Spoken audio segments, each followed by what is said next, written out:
If you have any questions, like I said, we'll try and tackle them towards the end here. But again, we talked about position sizing earlier.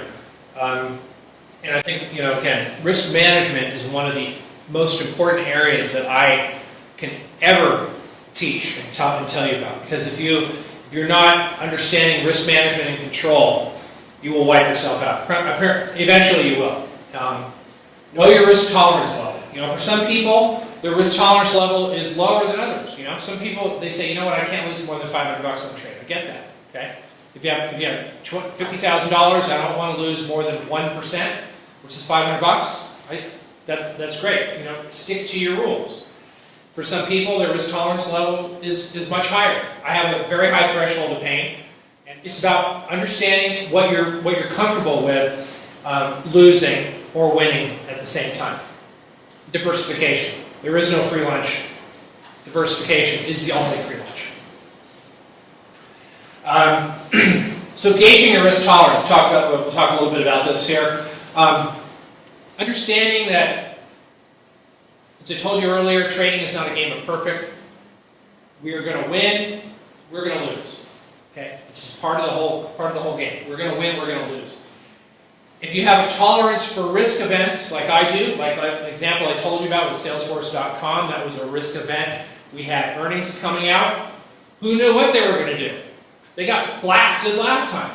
Stock went up and then poof, right back down again. This time around, it went straight up and stayed up there. Who knew, right?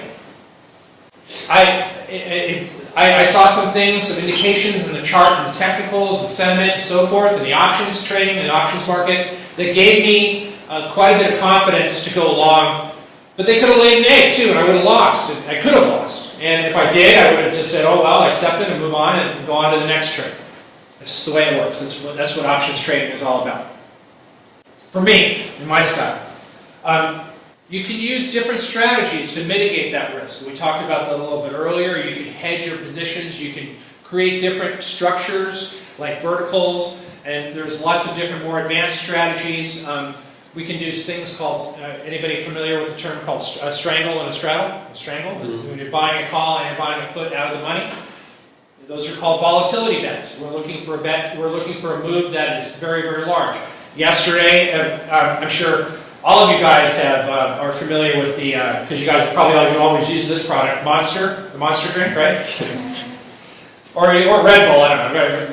But I'm sure you guys are all Monster fans, right? So Monster came out with their earnings yesterday, and they crushed it. They killed it. The stock went bananas yesterday. It went up about over 10% yesterday. 13. So if you took a volatility bet on that name, if you bought a call and a put, and you think to yourself intuitively, well, why would I buy a call and a put? I can't make money doing that. You can make money. You would have made a lot of money protecting yourself, betting yourself on a volatility move. You could have bet on the upside and the downside simultaneously. How great is that? You could have made a double on a set of calls versus option versus puts by making a simultaneous bullish and bearish bet. How awesome is that? So we talk about risk tolerance, understanding the high and low probability bets. Right? There are different types of bets you can make. Some of the ones that I make are glaringly low probability bets. Okay, but on a low probability bet, sometimes that payoff is really, really good, and that payoff is much more attractive to me than whining or crying about the risk that I'm taking and losing at the end of the day. Make sense? So options versus stock. We talked about this a little bit earlier. Options give you the great amount of leverage. You can define your risk. And you can participate, this is an important one, the third one, in high dollar stocks for far less money than you would just buying the stock, right? Think about it. Everybody's heard of Priceline, right? Okay, Priceline trades at what? $1,250 a share. One share costs you $1,250. Okay. If you want leverage with the stock, right? Let's say you want to buy 100 shares of Priceline. Do the quick math. What's 100 shares times $1,250? That's $125,000, right? 125 grand. Who's got that sitting around? You? In the green shirt, you got that? You don't even have $1,200.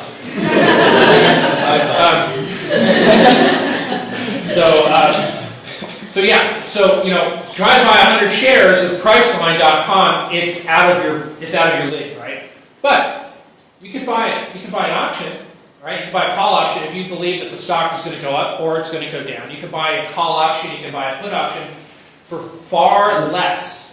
Okay, far less than buying 100 shares. One call option you could get away with buying for $3,000, right? You can buy a call option for $30. It can go up to 60. That stock actually went up almost $80 right after the earnings came out. It was a big 4.5% move on. I'm sorry, 7.5% move on the stock right after the earnings came out.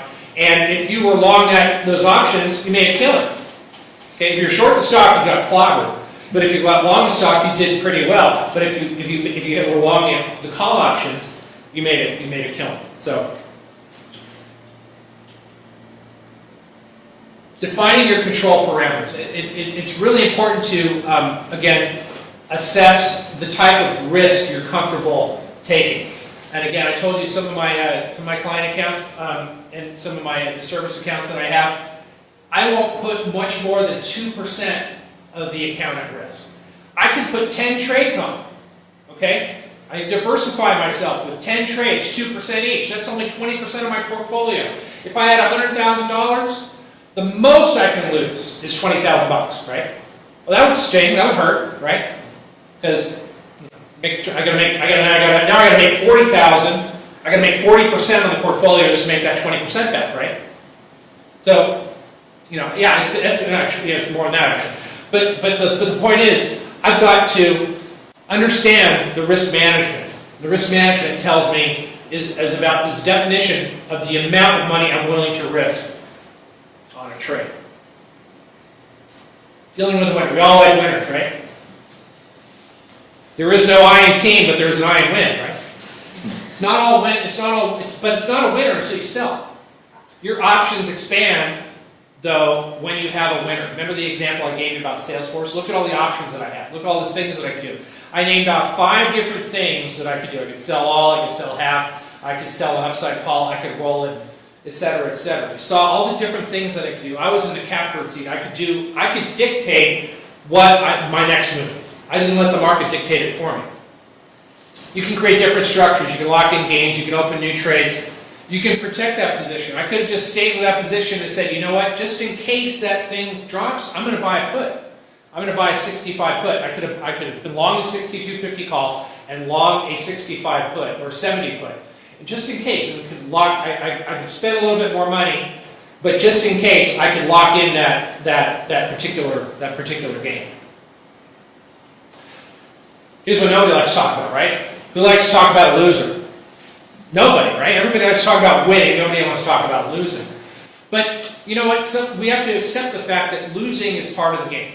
Losing is something that it's going to happen to us from time to time. We have to accept it. And if somebody tells you, in this game, there is no losing, they're wrong. There's one lying to you. I promise you. You're going to have some losses along the way. But just being able to accept it. Mentality really is hard. I had a rough go. I admittedly had a rough go of it from about December 22nd till about February 2nd. I racked up far more losing trades than I care to tell you. Okay? I was literally on the edge of the cliff. But I didn't panic, I didn't freak out, I didn't get nervous, I didn't get concerned or worried. I just knew that eventually I'm gonna hit my stride again and get my mojo back, and fortunately it's happened. So, but the point is that you rack up these losses and it starts to mess with your mind, doesn't it? You start thinking to yourself, doubting yourself, just saying to yourself, am I ever going to get a winner? Is it ever going to go right for me? Am I going to have to find a new career? What am I going to do? All this doubt comes into your mind. You start thinking about this stuff, and then all of a sudden, things start to turn for the better. But you have to understand, you have to know how to deal with a loser. And losing trades are going to happen to you. And can you make an adjustment? One of the best things that I've ever done, and I told you about this earlier, is getting that loser right off the screen. I sell it, you know what I mean? I don't even want to look at the trade anymore. I don't want to look at the chart. I don't care. It was a loser. it'll always be a loser in my mind. I'm out of it. You know, there's some stocks that that are on the DT, the DNT list. It's let's call it do not trade list for me. Okay, Yahoo is one of them. Las Vegas Sands now is just one of them. I put that one in the penalty box a couple weeks ago because it looked like it was breaking up for me. Chart was looking good, and all of a sudden it fizzled down. It's done. This is the second time it's burned me in about 2 months. I'm out of it. I'm done with it. But I took 2 losses in a row, and I said, you know what, out of sight, out of mind. I'll look at it some other day, but for now, it's on my do not trade list. I don't have any regret selling a loser. If I have a loser, that's okay. I'm fine with that. I don't care about selling a loser. I just want to move on. Is there another play here? Perhaps maybe there's a reversal.